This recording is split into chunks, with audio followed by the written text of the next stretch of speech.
If my baby girl grows up to be anything like my husband, then we are gonna have a picky eater on our hands. I talked to 2 different moms who are successful at getting their kids to eat vegetables and foods, and I'm gonna break down exactly what they did to help their kids be able to eat anything. Hey there, I'm Karen. Welcome back to our channel. This is a place where we are all about helping busy moms spend more time with their families and less time in the kitchen, all while getting healthier. So the first method that I want to talk about helping your kids eat more vegetables may sound a little intense at first.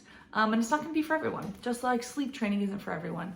Some people hate it, some people love it, some people think it's definitely worth it. And so this is kind of that same way. But I'm just going to check my notes here to make sure that I don't miss anything, because we sat down with one of the moms that I think is the most loving and adorable mom that I've ever met. She has 5 biological kids of her own, and she has adopted 5 other children with plans to adopt more.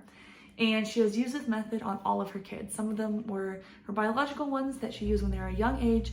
Others were ones that she adopted when they were older, even teens. So this is something that can work for children no matter what their age. So this is a method I like to call the firm but loving method. This is something that I am definitely planning on using once my daughter Nellie gets older. So here's how it works.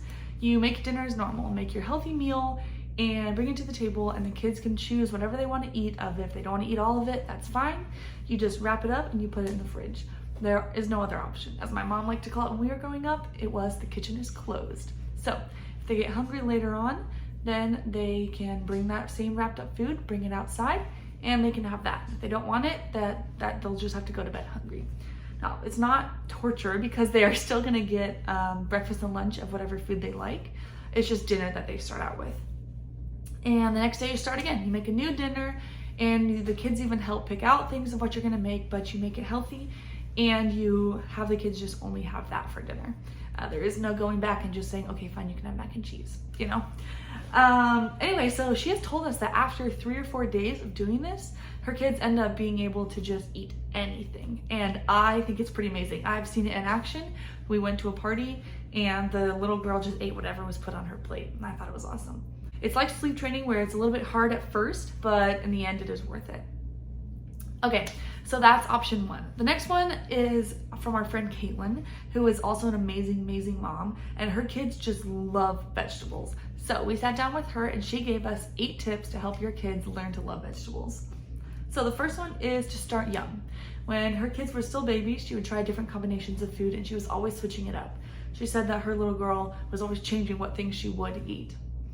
Number 2 is to just, as similar to the last one, don't give any other option.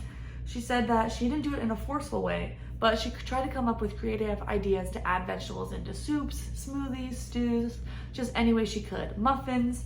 And I actually think it's a genius idea to use our spirelli and to make zoodles or zucchini noodles.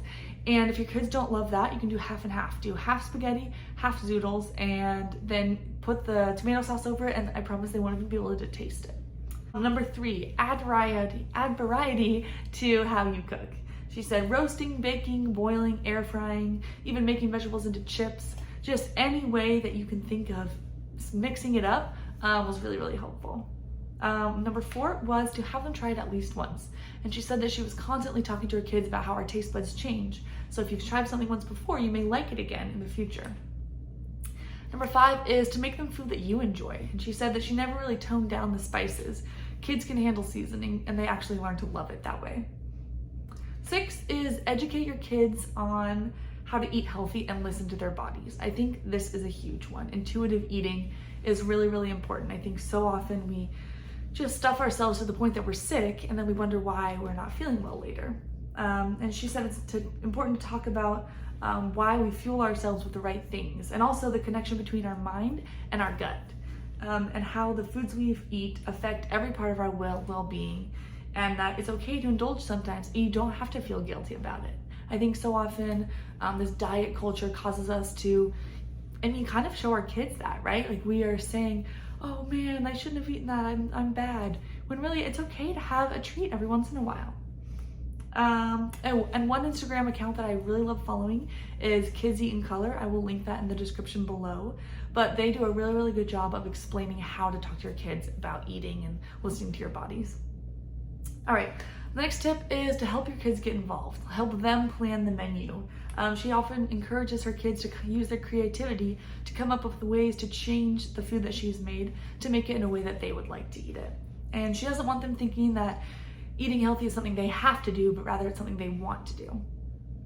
And number 8, which I think goes along with what we were saying, is it's all about balance. It's important to eat in a way that is sustainable and enjoyable, because this is going to be our whole life. It's not just a fad diet that we're doing. It's a way to teach our kids to eat healthy, to want to eat healthy, and to learn to love the vegetables that we are making them. And if they don't like it at first, they can try it again in the future. So I love those ideas. I will definitely be using all of those along with the first method with little Nellie as she gets older. And I want to know what else you guys have ideas of. Like, share them in the comments. My daughter is only 9 months old right now, so we have a ways to go plus future children. So I am always looking for more ideas. If you have any ideas, please comment them below. Share what you've liked, share what's worked for you, what hasn't, and of course be sure to subscribe below, and that way you won't miss anything. All right, I'll see you in the next video.